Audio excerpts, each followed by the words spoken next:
Well, you know, I hate to be the bearer of bad news.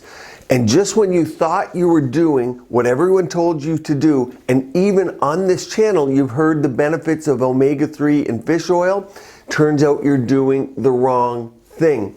Today I'm going to tell you exactly why and how you can avoid it. And in fact, at the end of the video, I'm going to tell you how you can determine with your own eyes, with what you see, if you're getting the right product. You don't need anyone to tell you. It's all in front of you. What you thought was helping your eyes and skin just may be the most contaminated food on your grocery shelf. And I talk a lot about the benefits here of omega-3s and the omega-3 to 6 ratio and fatty acids and how they can help with your eye and dry eye, with your skin. There's evidence to suggest they might help with sun damage and prevent brown spots, even reverse them. Antioxidants, cancer benefits, help with redness, irritation, dry skin, all those good benefits. So why am I saying this today? First, I'll tell you a little story about how I found out about all of this. And like many of you, you go to your doctor every once in a while, every few years, and my doctor said to me, "Hey, Rajani, you're killing yourself. You're getting up early, you're going to bed late, you're eating late night, 10, 11 o'clock I would eat, and you're jet lagged half the time, your sleep cycle's off." And we talked about that. And I said, well, I can make one change. And she said, okay, change what you eat, change your diet at night. Okay, great. So when the menu came and I'm in the restaurant, I ordered the fish. I didn't order the beef, I didn't order the greasy food, I didn't order the Coca-Cola, all that stuff that we talk about, but I ordered the healthy choice. Turns out it isn't the healthy choice.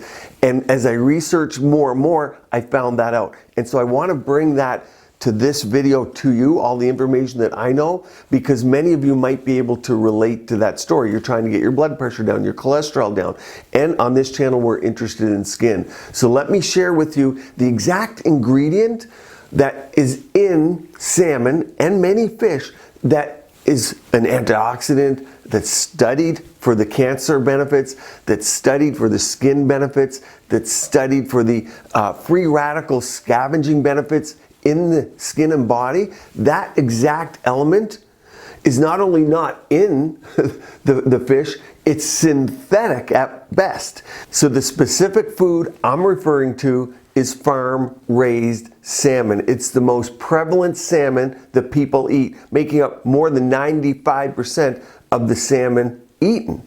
And the reason is many, partly because of deforestation, because we're damming up rivers, and to get real salmon, you depend on the salmon run, and that's been diminishing.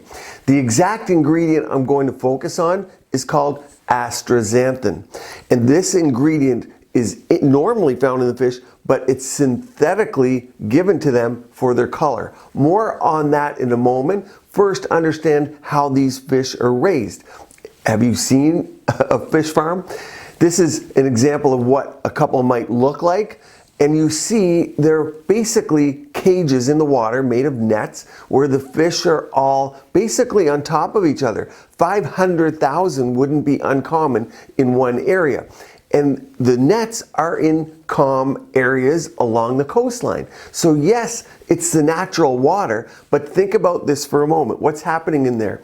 You have a soup of defecation and slimy gel. That's the best way I think of it. It's much more complex than that, but think about, you have all these fish and they're eating and they're producing waste products. Not good. So there's a couple factors here. Number one is, let's go to the waste products first. That necessitates antibiotics and antiparasitics to be given to the fish because they're in that soup, we're going to call it. So what happens with those? Well, you're eating them. So those pesticides and antiparasitics, you're eating them because they're given to the fish, which defecate them, those products, and they're being consumed by other fish, of course, because that's what happens. Think about the fish around the nets.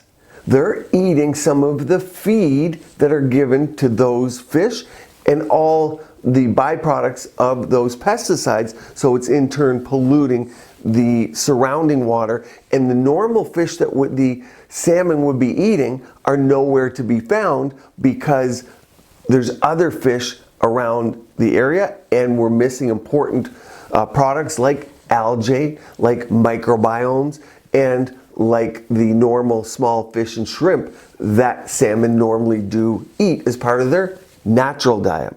Because of this, the fish are very high in PCBs and dioxins, which as a result of the pesticides, they're found in the pesticides, and of course, then we consume them. Not good. Number two, let's look at the food, because what the fish eat is ultimately what we'll be eating, and it's also why a lot of times you might get one, it tastes like cardboard. It really can. They don't have the flavor of wild caught. The feed largely consists of grains, chicken material, so chicken, oils, modified fats.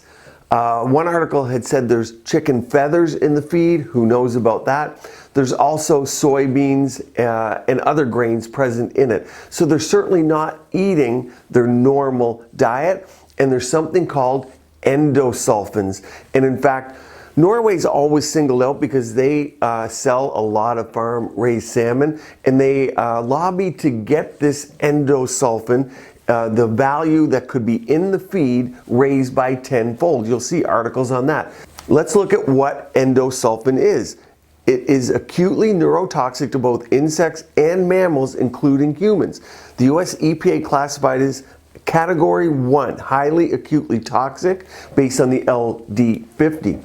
So we're not able to eat it, of course, but we're actually getting it through the feed. So the feed is an important component to consider.